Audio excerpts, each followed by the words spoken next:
Hello everyone, welcome to my YouTube channel. So our today's topic of discussion is pseudo first order reaction. So pseudo का मतलब क्या होगा? जो चीज़ fake होती है, जो चीज़ नकली है. First order means first order reaction. That means ये एक ऐसी रिएक्शन है जो एक्चुअली में तो फर्स्ट ऑर्डर रिएक्शन नहीं है, बट कुछ कंडीशंस के साथ ये फर्स्ट ऑर्डर की तरह बिहेव करती है. अब इसको समझते हैं. तो होता क्या है कि आपके पास जो ऑर्डर ऑफ रिएक्शन है ना, कई बार वो कंडीशंस के साथ भी चेंज कर देता है. मान लो आप कोई केमिकल रिएक्शन की बात कर रहे हो जिसमें आप दो रिएक्टेंट इन्वॉल्व कर रहे हो, दो रिएक्टेंट आपके पास यूज हो रहे हैं. तो उस टाइम पे अगर एक रिएक्टेंट की कॉन्सेंट्रेशन बहुत ज़्यादा होगी और वो कॉन्सेंट्रेशन चेंज भी नहीं हो रही रिएक्शन के कोर्स के टाइम पे, मतलब जिस टाइम पे वो रिएक्शन प्रोसीड कर रही है, तो उस रिएक्टेंट को हम कांस्टेंट मान लेते हैं. इसीलिए हम इसको नाम दे रहे हैं pseudo first order reaction. Because अब जो रेट कांस्टेंट है या फिर रेट ऑफ रिएक्शन है आपके पास, वो डिपेंड करेगी सिर्फ एक ही कॉन्सेंट्रेशन टर्म पे. आपके पास सेकेंड कॉन्सेंट्रेशन टर्म क्योंकि कांस्टेंट हो रही है. एग्जाम्पल से समझते हैं. आपने हाइड्रोलिसिस किया 0.01 mole of ethyl acetate. This is your ethyl acetate. इसका 0.01 मोल ले लिया. साथ में 10 मोल ऑफ वाटर की बात करो. रिएक्शन आप करवा रहे हो. तो हम कंडीशंस देखते हैं. जब time t is equal to 0, that means initial condition पे क्या आपके पास रिएक्टेंट प्रेजेंट हो गया, प्रोडक्ट प्रेजेंट होगा. और आफ्टर टाइम t क्या होगा. तो initial time t is equal to 0 पे आपके पास इथाइल एसिटेट के 0.01 मोल प्रेजेंट है और वाटर के हैं 10 मोल. और क्योंकि रिएक्शन स्टार्ट ही नहीं हुई तो प्रोडक्ट के कितने होंगे, 0 मोल्स अवेलेबल होंगे. कुछ टाइम के बाद आपके पास जो इथाइल एसिटेट है उसके 0 मोल रह गए, जबकि वाटर के 9.9 मोल रह गए. और जितना ये डिकम्पोज हुआ इतना ये बन जाएगा. दैट मीन्स आपके पास CH3COH कितना बनेगा, 0.01 मोल. और अगेन आपके पास इथाइल अल्कोहल भी कितना बनेगा, 0.01 मोल. क्योंकि जितना रिएक्टेंट डिकम्पोज होता है उतना ही प्रोडक्ट बनता है अगर स्टोइकियोमेट्री सेम हो. तो इस रिएक्शन के लिए अगर हम बात करते हैं, यहाँ हम देख रहे हैं कि जो वाटर की कॉन्सेंट्रेशन है वो बहुत ज़्यादा चेंज नहीं हो रही इस रिएक्शन के दौरान. तो रेट इक्वेशन में सबसे पहले अगर हम रेट की बात करें, रेट किसके बराबर होगा, rate constant multiplied by concentration of reactants. But हम वाटर की बात करें तो हम ये देख रहे हैं कि जो इसकी कॉन्सेंट्रेशन है ये ऑलमोस्ट क्या है, कांस्टेंट आ रही है. तो रिएक्शन क्या बन गई, ये कांस्टेंट हो गया, ये कांस्टेंट हो गया. कांस्टेंट मल्टीप्लाइड बाय कांस्टेंट, कोई और कांस्टेंट आएगा. फॉर एग्जांपल आप 2 और 3 को मल्टीप्लाई कर रहे हो, आंसर 6 आ रहा है, बट है तो ये भी कांस्टेंट ना. तो कांस्टेंट की दूसरे कांस्टेंट से मल्टीप्लाई करोगे, आंसर तो एक कांस्टेंट टर्म ही आएगा. और यहाँ पर हमने जो के डैश और कॉन्सेंट्रेशन ऑफ वाटर है उसको लिख दिया के बराबर. तो आप इसको रिप्लेस कर सकते हैं. तो रेट किसके बराबर आएगा, के times of concentration of ethyl acetate. That means यहाँ पर अगर हम ऑर्डर की बात करें तो ये सिर्फ इसकी फर्स्ट पावर के ही डायरेक्टली प्रोपोर्शनल में आ रहा है. इसका मतलब जो ऑर्डर ऑफ रिएक्शन है वो क्या होगी, 1 होगी. That means pseudo first order reaction का मतलब क्या है, एक ऐसी रिएक्शन जो हमें दिख तो सेकेंड ऑर्डर रही थी क्योंकि यहाँ पे दो रिएक्टेंट टर्म इन्वॉल्व थी, बट एक्चुअली में वो फर्स्ट ऑर्डर रिएक्शन होती है. क्यों, क्योंकि उसमें एक रिएक्टेंट जो है उसकी कॉन्सेंट्रेशन इतनी ज़्यादा होगी कि वो चेंज नहीं हो रही रिएक्शन के दौरान, और वही आपके पास जो रिएक्टेंट है वो एज अ सॉल्वेंट भी यूज़ होता है. सो इसका हमारे पास रेट की वैल्यू क्या आ गई, rate is equal to K times of concentration of CH3CO C2H5. That means water की कॉन्सेंट्रेशन पे डिपेंड नहीं कर रही, and order of reaction is first order. So that why it is known as pseudo first order reaction. तो कुछ reaction इस type के हम इसको क्या बोलते हैं, स्यूडो फर्स्ट ऑर्डर रिएक्शन. इसका एक एग्जाम्पल और देखते हैं. केन शुगर का इन्वर्जन हमारे पास है. यहाँ पे केन शुगर लिया विच इज C12H22O11. आपने इसका क्या किया, इन्वर्जन किया. दैट मीन्स वाटर के साथ इसकी रिएक्शन कराई in the presence of H positive, that is acidic medium. क्या बनेगा, ग्लूकोज और फ्रक्टोज बनेगा. हम एक्सपेक्ट तो ये कर रहे थे कि जो रेट है वो किसके बराबर आएगा, के times of concentration of C12H22O11 into concentration of water. But again यहाँ पर वाटर जो है आपके पास लार्ज अमाउंट में प्रेजेंट है, जिसको हम कांस्टेंट मान के चल रहे हैं कि उसकी जो कॉन्सेंट्रेशन में जो चेंज है वो नहीं आ रहा, बहुत ही कांस्टेंट है. इसीलिए हमारे पास ये constant multiplied by this constant, इसको हम मान लीजिए रिप्लेस करते हैं के डैश से. तो रेट ऑफ रिएक्शन आपके पास किसके बराबर होगा, K dash multiplied by concentration of cane sugar. And again इसकी पावर क्या 1 है, इसलिए ये फर्स्ट ऑर्डर रिएक्शन होगी. तो ऐसी रिएक्शंस जो आपको दिख तो सेकेंड ऑर्डर नहीं है बट होती क्या है, फर्स्ट ऑर्डर, क्योंकि उसमें क्या हो रहा है, एक रिएक्टेंट जो है लार्ज अमाउंट में प्रेजेंट होगा जिसकी वजह से उसकी कॉन्सेंट्रेशन का चेंज जो है ऑलमोस्ट नेग्लिजिबल होगा, और उस कॉन्सेंट्रेशन को आप क्या मान सकते हो, कांस्टेंट मान सकते हो. उन रिएक्शंस को हम नाम देते हैं स्यूडो फर्स्ट ऑर्डर रिएक्शन. अब इसी के बेसिस पे एक एग्जांपल करते हैं which is example 4.9. Hydrolysis of methyl acetate in aqueous solution has been studied by titrating the liberated acetic acid against sodium hydroxide. आपने मिथाइल एसीटेट का हाइड्रोलिसिस देखा किसमें, एक्वस सॉल्यूशन में। कैसे आपने स्टडी किया उसको, जब आपने लाइब्रेटेड एसिटिक एसिड को टाइट्रेट कराया, टाइट्रेशन कराई किसके साथ, सोडियम हाइड्रोक्साइड के साथ, तो आपने एस्टर की कॉन्सेंट्रेशन देखी डिफरेंट टाइम पे। टाइम 0 था तो कॉन्सेंट्रेशन की वैल्यू ये थी, कॉरस्पॉन्डिंगली टाइम जो आपके पास इंक्रीज होता गया तो कॉन्सेंट्रेशन की वैल्यू भी क्या हो रही है, डिफरेंट चेंज हो रही है, दैट इज़ डिक्रीज कर रही है। आपने ये शो करना है कि ये स्यूडो फर्स्ट ऑर्डर रिएक्शन है, you have to show that pseudo first order reaction. क्यों, क्योंकि कंसनट्रेशन जो है वाटर की वो नियरली कांस्टेंट, और कंसनट्रेशन कितनी है 55 mole per litre. What is the value of now के डैश इन द इक्वेशन, ये आपको एक इक्वेशन दी हुई है, इसमें ये के डैश की वैल्यू भी आपको बतानी है। तो देखिए कैसे प्रोसीड करेंगे, हमें सबसे पहली चीज़ क्या शो करनी है, स्यूडो फर्स्ट ऑर्डर रिएक्शन है। हम रेट कांस्टेंट की बात करते हैं फॉर फर्स्ट ऑर्डर रिएक्शन। अगर आपके हर कंसंट्रेशन के टर्म्स में आप रेट कांस्टेंट निकालोगे, अगर वो रेट कांस्टेंट ऑलमोस्ट कांस्टेंट आया फॉर फर्स्ट ऑर्डर रिएक्शन के, तो हम ये बोल सकेंगे कि ये स्यूडो फर्स्ट ऑर्डर है। क्योंकि फर्स्ट ऑर्डर रिएक्शन के लिए अगर आप रेट कांस्टेंट की वैल्यू निकाल रहे हो, आपके पास यहाँ पर रेट कांस्टेंट की वैल्यू 3 निकलेंगी। तो पहले आप 30 और 0 वाली कॉन्सेंट्रेशन यूज़ करोगे, फिर 60 और 0 वाली यूज़ करोगे, फिर 90 और 0 वाली यूज़ करोगे। इन तीनों कॉन्सेंट्रेशंस को यूज़ करने के बाद, टाइम को यूज़ करने के बाद, अगर आपके पास केक की वैल्यू ऑलमोस्ट कांस्टेंट आ रही है तो आप ये बोल सकते हैं कि ये स्यूडो फर्स्ट ऑर्डर रिएक्शन है। तो स्टार्ट करते हैं। हमें पता है फर्स्ट ऑर्डर रिएक्शन के लिए रेट कांस्टेंट क्या होता है, 2.303 divided by T log of initial concentration divided by concentration after time T, जिसको हम यहाँ पे सी से डिनोट कर रहे हैं। और हम जब बात कर रहे हैं इसकी, तो के क्या होता है आपके पास, के dash into concentration of H2O, जो हमने अभी ऊपर मेंशन भी किया है। दिस इज यार के डैश इंटू H2O किसके बराबर है, के बराबर है। क्लियर, तो हम देखते हैं अभी कॉन्सेंट्रेशंस की डिफरेंट वैल्यूज़ पे। तो जब टाइम 0 है तो कॉन्सेंट्रेशन है 0.8500, यहाँ पर तो के की कोई वैल्यू नहीं निकलेगी। अब निकलेगी इसमें, आपने लिया टाइम 30 सेकेंड, तो कॉन्सेंट्रेशन की वैल्यू आ रही है 0.8004। अब कैसे निकालेंगे, K is equal to 2.303 divided by T, T क्या है यहाँ पर 30 into log of initial concentration, initial concentration क्या है 0.8500 divided by concentration after time T, और टी क्या है आपके पास 30 मिनट्स, तो 30 मिनट्स पे आपके पास कॉन्सेंट्रेशन क्या आ रही है 0.8004। तो जब आप इसको सॉल्व करोगे आपके पास आंसर क्या आएगा 2.004 इंटू 10⁻³ पर मिनट। तो आपने ऐसे ही 60 और 90 वाले केस के लिए भी कॉन्सेंट्रेशन का यूज़ करके रेट कांस्टेंट की वैल्यू निकालनी है। अगर आपको लॉग वाले में देखने में कोई भी प्रॉब्लम हो तो लॉग टेबल से रिलेटेड एक वीडियो ऑलरेडी आ चुकी है, आप उसको चेक कर सकते हैं। तो जैसे ही आप इसकी रेट कांस्टेंट की वैल्यू निकालोगे तो आप देख रहे हो ऑलमोस्ट जो वैल्यू है वो कांस्टेंट आ रही है। कुछ में 2.004 आ रहा है, 002 आ रहा है, 005 आ रहा है। दैट मीन्स डेसिमल के बाद भी थर्ड डिजिट जो है वो चेंज हो रहा है। दैट मीन्स ये वैल्यू जो है वो ऑलमोस्ट कांस्टेंट है, बिल्कुल कांस्टेंट सी वैल्यू आ रही है।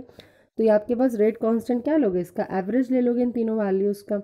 तो हमने देखा कि के डैश इंटू H2O वो क्या आ रहा है, कांस्टेंट आ रहा है, और वो किसके बराबर है 2.004 इंटू 10⁻³ मिनट इनवर्स। इसी वजह से ये कैसी रिएक्शन होगी, स्यूडो फर्स्ट ऑर्डर रिएक्शन होगी। अब हमने क्या करना है, हमारा काम नेक्स्ट क्या था, देखिए हमें बोला गया था कि आपने के डैश निकालना है, जैसे इक्वेशन में के डैश दिया हुआ है। तो अब के डैश हम कैसे निकालेंगे, हमें पता है के डैश इंटू H2 तो हमारे पास ये वैल्यू निकल ही गई। अब वाटर की जो कॉन्सेंट्रेशन है आपको ऑलरेडी मैंशनड है, it is 55 mole per litre. So उसकी वैल्यू पुट कर दीजिए which is equal to K dash into 55 mole per litre is equal to 2.004 into 10⁻³ minute inverse. So K dash किसके बराबर आ गया आपके पास, ये डिवाइड हो जाएगा 55 से, तो आंसर आएगा 3.64 into 10⁻⁵ mole inverse litre minute inverse.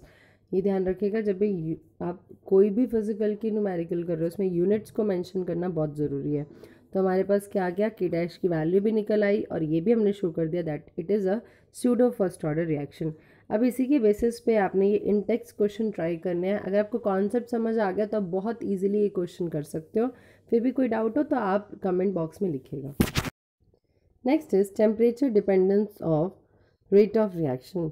मतलब रेट ऑफ रिएक्शन पे अब टेम्परेचर का क्या इफेक्ट पड़ने वाला है। तो आपको याद होगा जब हमने स्टार्टिंग में डिस्कस किया था factors affecting rate of reaction, तो वहाँ हमने बोला था कि जैसे आप टेम्परेचर को इंक्रीज़ करोगे तो रेट ऑफ रिएक्शन भी क्या होगा, इंक्रीज़ होगा। अब इसको डिटेल में स्टडी करते हैं। तो कुछ ऐसी रिएक्शंस होती हैं ना जो एक्सेलरेट होती है, मतलब जो आपके पास स्पीडली होने लग जाएंगी जैसे ही आप टेम्परेचर को इंक्रीज़ करोगे। इसमें कुछ एग्जांपल हम कंसीडर करने वाले हैं। फर्स्ट एग्जांपल है जब आप N2O5 का डिकम्पोजिशन कर रहे हो तो उस टाइम पे आपके पास डिफरेंट टेम्परेचर्स पे डिफरेंट टाइम लगेगा इस रिएक्शन को होने में। जैसे कि आपके 50 डिग्री सेल्सियस पे अगर आप बात कर रहे हो तो इस रिएक्शन को हाफ होने में ही ना 50 डिग्री सेल्सियस पे 12 मिनट लग जाएंगे। अगर आप 25 डिग्री सेल्सियस पे बात करो तो उस टाइम पे 5 आवर्स लग जाएंगे। और अगर आप 0 डिग्री सेल्सियस की बात करो तो उस टाइम पे इसी रिएक्शन को कंप्लीट होने में 10 डेज लग जाएंगे। दैट मीन्स जैसे जैसे आप टेम्परेचर को इंक्रीज़ कर रहे हो तो जो टाइम लग रहा है इस रिएक्शन को कंप्लीट होने में वो क्या होता जा रहा है, डिक्रीज़ होता जा रहा है। दैट मीन्स आपके पास टेम्परेचर इंक्रीज़ करने से क्या हो गया, रेट ऑफ रिएक्शन जो है इंक्रीज़ हो गया। एक और हम एग्जांपल कंसीडर करते हैं। आपने एक मिक्सचर लिया पोटेशियम परमैंगनेट का और ऑक्सैलिक एसिड का। पता कि पोटेशियम परमैंगनेट क्या होगा, डीकलराइज होगा, अपना कलर लूज़ करता जाएगा। पर वो लूज़ तब करेगा जब आपके पास हायर टेम्परेचर होगा। अगर लोअर टेम्परेचर पे तो काम तो वहाँ भी चल रहा होगा बट उस टाइम पे स्पीड क्या होगी, स्लो होगी। सो टेम्परेचर डिपेंडेंस हमने ये कंसीडर करना है। तो हमने ये देखा कि अगर आप कोई भी केमिकल रिएक्शन की बात करो और उसमें अपने टेम्परेचर को 10 डिग्री सेल्सियस से बढ़ा दिया तो रेट ऑफ रिएक्शन ऑलमोस्ट क्या हो जाता है, डबल हो जाता है। फॉर एग्जांपल आप कोई भी टेम्परेचर की बात कर रहे थे, सपोज 53 डिग्री सेल्सियस की बात कर रहे थे, उस टाइम पे आपके पास जो रेट कांस्टेंट की वैल्यू थी वो के थी। अगर मैं इसको 10 डिग्री सेल्सियस से बढ़ा दिया दैट मीन 63 डिग्री सेल्सियस की बात कर रहे हो तो इस टाइम पे जब रेट कांस्टेंट है वो क्या होगा, 2 के होगा। 10 डिग्री टेम्परेचर को बढ़ाने से जो रेट ऑफ रिएक्शन है या रेट कांस्टेंट है आपके पास वो नियरली डबल हो जाता है। तो ये जो टेम्परेचर का डिपेंडेंस है किसी भी केमिकल रिएक्शन के रेट पे वो एक्सप्लेन किया है आर्हेनियस की इक्वेशन ने, जो कि बहुत इंपॉर्टेंट है और इसके बेसिस पे न्यूमेरिकल्स भी आते हैं। तो ये सबसे पहली चीज़ प्रपोज की गई थी, शो की गई थी, डच के केमिस्ट थे J.H. वेंटहॉफ, जिसका हमने वेंटहॉफ फैक्टर भी पढ़ा था। बट उन्होंने तो सिर्फ ये सजेस्ट किया, प्रपोज की। बट जो स्वीडिश साइंस केमिस्ट थे आपके पास आर्हेनियस, उन्होंने इसका फिजिकल जस्टिफिकेशन और इंटरप्रिटेशन दिया। और ये इक्वेशन जो आपके पास वो क्या है, K is equal to A e raise to power minus EA by RT, जहाँ पर ये A है वो क्या है, आर्हेनियस फैक्टर है, या इसको नाम देते हो फ्रीक्वेंसी फैक्टर का, या इसी को ही नाम देते हो आप प्री एक्सपोनेंशियल फैक्टर का।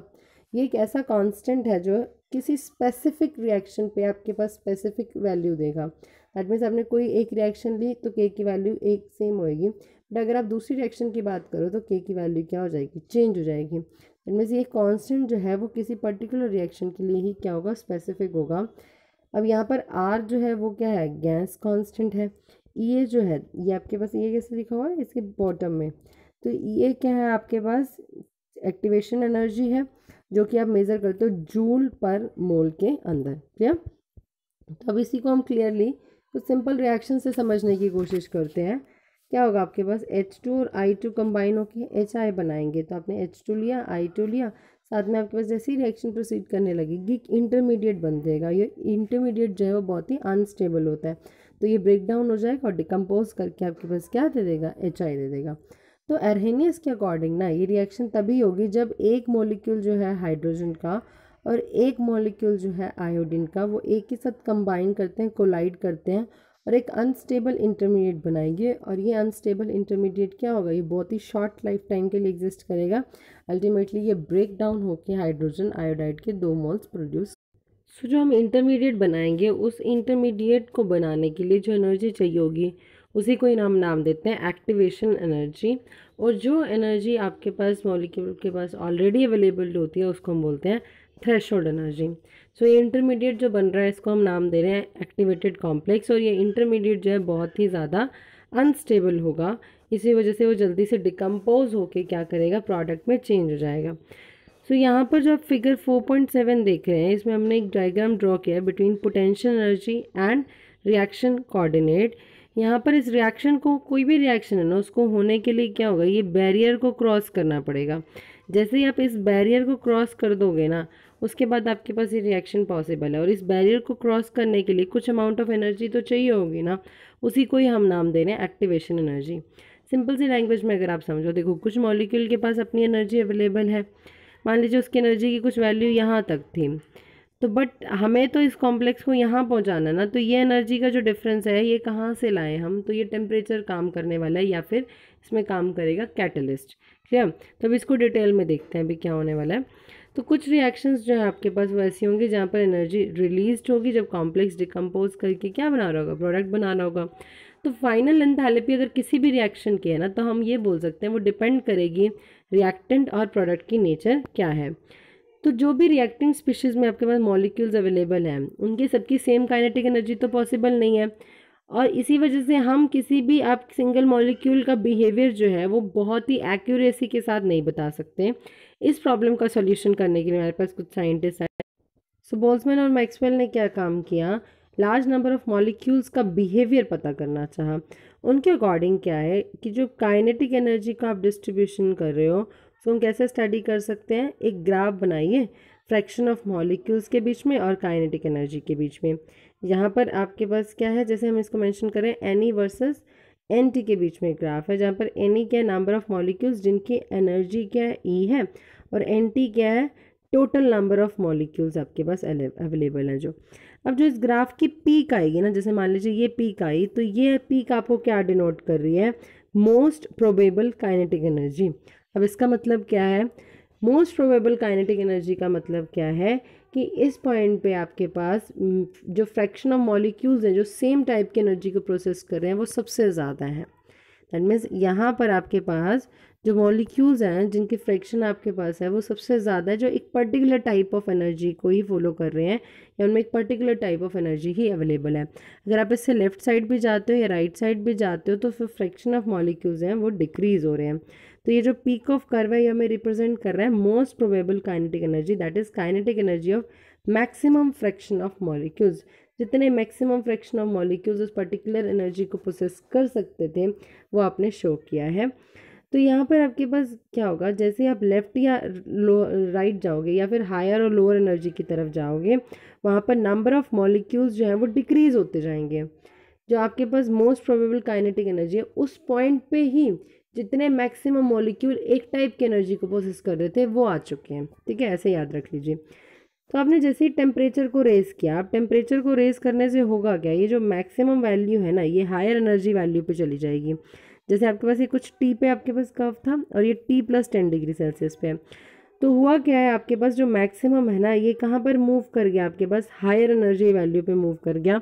और अब जो कर्व है ये पहले आपके पास थोड़ा कम ब्रॉड था, अब ये कर्व और ब्रॉडर हो गया। दैट मीन्स ये राइट इस तरह से आपके पास राइट में फैला है, यहाँ पर ग्रेटर प्रोपोर्शन जो होगी मॉलिक्यूल्स की with higher energy. That means जैसे ही आप इस कर्व की बात कर रहे हो एट टी डिग्री सेल्सियस और आप एक ले रहे हो टी प्लस 10, तो उस टाइम पे जो मैक्सिमम जो मोस्ट प्रोबेबल काइनेटिक एनर्जी की आप बात कर रहे थे जहाँ पे पीक आ रही थी वो पीक क्या होगी, हायर एनर्जी वैल्यू पे शिफ्ट होगी और वो कर्व क्या हो गया, ब्रॉडन हो गया। अब अगर हम ये बताएं कि फ्रैक्शन ऑफ मॉलिक्यूल्स से हम इसको कैसे रिलेट करते हैं या फिर मैक्सिमम फ्रैक्शन ऑफ मॉलिक्यूल्स की अगर हम बात करते हैं उससे कैसे रिलेट करते हैं, तो जब आपके पास टाइम टी था तो उस टाइम पे जो फ्रैक्शन ऑफ मॉलिक्यूल्स थे जो पर्टिकुलर एनर्जी को प्रोसेस कर रहे थे वो कुछ ये ब्लैक कर्व में जो शो किया हुआ है वो थी वैल्यू। जब आप टी प्लस 10 की बात करें तो ये वैल्यू और इंक्रीज हो गई और ये कितनी होगी, ऑलमोस्ट डबल होगी। दैट मीन्स जैसे हमने टेम्परेचर को 10 डिग्री सेल्सियस से बढ़ाया तो जो फ्रैक्शन ऑफ मॉलिक्यूल्स हैं जो पर्टिकुलर टाइप ऑफ एनर्जी को फॉलो कर सकते हैं या प्रोसेस कर सकते हैं वो क्या हो गए, ऑलमोस्ट डबल हो गए। इसीलिए हम बोलते हैं कि जैसे ही आप टेम्परेचर को 10 डिग्री से बढ़ाओगे तो रेट कांस्टेंट उस टाइम पे डबल हो जाएगा, क्योंकि एरिया अंडर द कर्व जो है वो डबल हो रहा है, जिसकी वजह से आपके पास क्या हो रहा है, रेट कांस्टेंट की वैल्यू डबल हो रही है क्योंकि फ्रैक्शन ऑफ मॉलिक्यूल्स जो हैं वो डबल हो रहे हैं। सो आप किसी भी सब्सटेंस का टेम्परेचर बढ़ा रहे हो तो वो फ्रैक्शन ऑफ मॉलिक्यूल्स को इंक्रीज़ कर रहे हैं जो कि कोलाइड करेंगे आपके पास किसी ग्रेटर एनर्जी पे।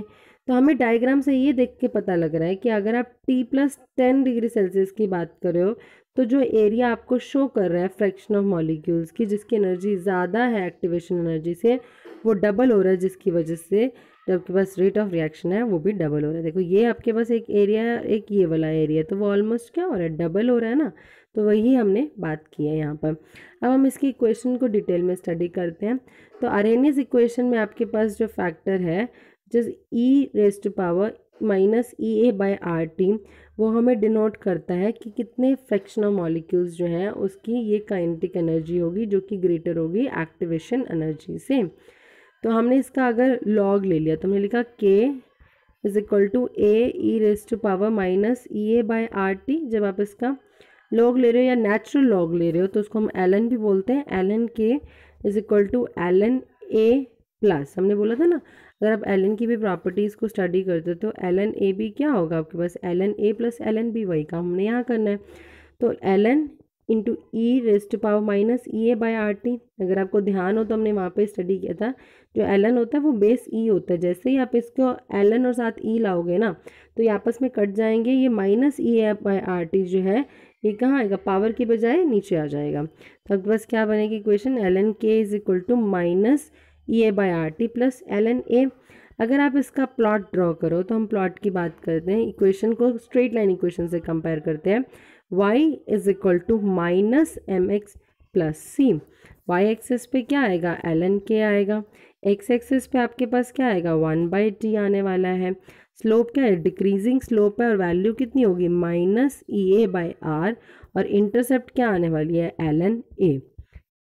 तो अब एक बार हम और आरएनएस इक्वेशन को कंसीडर करते हैं which is your 4.18। Here it is K is equal to A E raise to power minus E A by R T. यहाँ से हम क्या देख रहे हैं कि जैसे ही आपने टेम्परेचर को बढ़ाया या फिर एक्टिवेशन एनर्जी को कम किया उस वजह से क्या हो रहा है, रेट ऑफ रिएक्शन में इंक्रीमेंट आ रहा है और एक एक्सपोनेंशियली इंक्रीमेंट आपको रेट कांस्टेंट में भी देखने को मिलेगा। वापस से हम इस इक्वेशन को अगर कंसीडर करें, हम एक स्ट्रेट लाइन की बात कर रहे थे, अभी स्ट्रेट लाइन को ही हम ग्राफ को कंसीडर करने वाले हैं।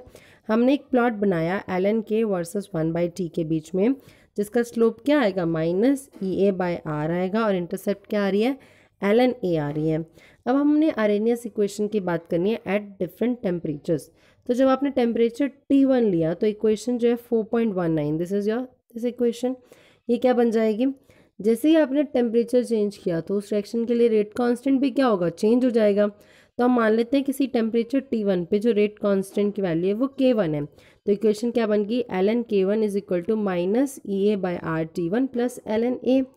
किसी टेम्परेचर T2 पे जो आपके पास इक्वेशन है वो क्या बनेगी, L N K2 is equal to minus E A by R T2 plus L N A. यहाँ पर ए क्या है, कांस्टेंट है किसी रिएक्शन के लिए, और K1 और K2 क्या है आपके पास, रेट कांस्टेंट्स की वैल्यू है डिफरेंट टेम्परेचर्स पे। अगर K1 की बात करो तो टेम्परेचर T1 की बात कर रहे होगे और K2 for temperature T2। So equation 4.20 को जब आप सब्सट्रैक्ट करोगे 4.21 में से तो हमारे पास क्या बनेगा, ध्यान से देखिए, it is L N K2 minus L N K1, इसको माइनस कर रहे हैं आप, is equal to minus E A by R T2 minus of minus E A by R T1। Minus minus क्या होगा, प्लस होगा। एल एन ए और L N ए same है तो L N A minus L N A क्या होगा, cancel हो जाएंगे। तो बनेगा क्या, L N K2 minus L N K1 is equal to E A by R T1 minus E A by R T2। So हमें एल एन की properties पता है क्या होती है, L N A minus L N B is equal to L N A by B, ये हमने यहाँ यूज़ करनी है। तो हमने लिखा L N K2 minus L N K1 which is equal to L N K2 by K1 equal to E A by R, common ले लीजिए, 1/T1 माइनस 1/T2। तो आप एल एन को अगर लॉग में कन्वर्ट करते हो क्या करते हो, 2.303 से मल्टीप्लाई करते हैं। तो हमने लिखा 2.303 into log of K2 by K1 is equal to E A by R into 1/T1 minus 1/T2। तो ये जब आपके पास 2.303 नीचे जाएगा तो यहाँ क्या बनेगा, log K2 by K1 is equal to E A by 2.303 into R जो 1/T1 minus 1/T2। Clear. So log K2 by K1 is equal to E A by 2.303 into R, LCM ले लीजिए, T1 T2 एलसीएम आ गया आपके पास। सो अब T1 1/T1 वाली term क्या बन जाएगी, T1 से T1 कैंसिल, T2 ऊपर आ जाएगा, T2 से T2 कैंसिल हो जाएगा, अब बचेगा क्या, T1। So T2 minus T1 divided by T1 T2। So different temperatures पे जब आप आरएनएस इक्वेशंस की बात करोगे तो वो क्या फॉर्म लेगी, log K2 by K1 is equal to EA divided by 2.303 into R multiplied by T2 minus T1 divided by T1 T2. This is your final Arrhenius equation when you consider two different temperature which is K1 and K2. अब इसी के basis पे examples करते हैं. First example is example 4.10. The rate constant of a reaction at 500 Kelvin and 700 Kelvin are 0.02 second inverse and 0.07 second inverse respectively. Calculate the value of EA and A. That means आपको activation energy की value निकालनी है और Arrhenius constant की value निकालनी है. क्या दिया हुआ है? डिफरेंट टेम्परेचर्स पे रेट कांस्टेंट की वैल्यू दी हुई है. अभी हमने कंसीडर करी इक्वेशन क्या थी? log K2 by K1 is equal to EA divided by 2.303 into R multiply by T2 minus T1 divided by T1 T2. हमें वैल्यूज़ K2 की गिवन है, K1 की गिवन है. एक्टिवेशन एनर्जी हमने निकालनी है. R की वैल्यू हमें पता है, गैस कांस्टेंट है, क्या बनेगी? 8.314 जूल पर केल्विन पर मोल. टेम्परेचर T2 हमें दिया हुआ है, T1 हमें गिवन है. तो यहाँ से हम सबसे पहले क्या करेंगे? एक्टिवेशन एनर्जी की वैल्यू को सॉल्व करेंगे. सेकेंड हमें निकालना है A. हमें अरेनियस इक्वेशन से निकाल सकते हैं इसको. K is equal to A E raise to power minus EA by RT. जो टेम्परेचर ले रहे हो उसके कॉरस्पॉन्डिंग रेट कांस्टेंट ले लोगे आप और यहाँ से आप किसकी वैल्यू सॉल्व कर लोगे? A की. That is your Arrhenius parameter. Clear? Next example is the first order rate constant for the decomposition of ethyl iodide by the reaction at 600 Kelvin is 1.60 into 10 raised to power minus 5 second inverse. Its energy of activation is 209 kilojoule per mole. Calculate the rate constant of the reaction at 700 Kelvin. हमें क्या निकालना है? Rate constant की value निकालनी है और first order rate constant जो है 600 केल्विन पे हमें गिवन है. दैट मीन्स एक टेम्परेचर पे आपको रेट कांस्टेंट गिवन है, दूसरे टेम्परेचर पे आपको रेट कांस्टेंट की वैल्यू को निकालना है और एक्टिवेशन एनर्जी भी हमें दी हुई है. तो एक कुछ फॉर्मूला हमें पता है, log K2 by K1 is equal to EA divided by 2.303 into R T2 minus T1 divided by T1 T2. अब हम देखते हैं हमें क्या क्या गिवन है और क्या निकालना है. मान लीजिए आप K2 जो है हायर टेम्परेचर की बात करें और ऑब्वियसली ये हायर टेम्परेचर ही होता है. 700 केल्विन पे जो रेट कांस्टेंट की वैल्यू है उसको आप K2 लिख रहे हो, तो वो K2 हो गया. K1 की वैल्यू आपको गिवन है which is 1.60 into 10 raised to power minus 5. Activation energy given है R which is your gas constant, इसकी वैल्यू हमें पता है, टेम्परेचर्स गिवन है. डायरेक्टली आप ये फॉर्मूला यूज़ करके क्या कर सकते हो? K2 की वैल्यू निकाल सकते हो. इसको उसी तरह से लिखा हुआ है, देखो सिंपल फॉर्म में लिखा हुआ है इसको और कुछ भी नहीं है. log K2 बाई K1 को आप क्या लिख सकते हो? log K2 minus log K1 लिख सकते हो. ये चीज़ आपको ऐसे मेंशन की हुई है. दूसरी चीज़ जो ये 1/T1 माइनस 1/T2 है, ये हमने जब स्टार्टिंग की इक्वेशन कंसीडर करी थी तो ये देखिए हमने यहाँ पर यही चीज़ यूज़ की थी. क्लियर? तो ये 1/T1 माइनस 1/T2 ये वाली फॉर्म यूज़ की हुई है. तो आप सिंप्लीफाई फॉर्म भी यूज़ कर सकते हो और ये जो NCERT में मेंशन्ड है आप वो भी यूज़ कर सकते हो. सो होपफुली आपको आज का लेक्चर समझ आया होगा. अगर कोई भी डाउट है तो do write in the comment section. If you like this video click on the like button. If you find this video useful then click on the subscribe button and share with your friends. Thank you so much for watching.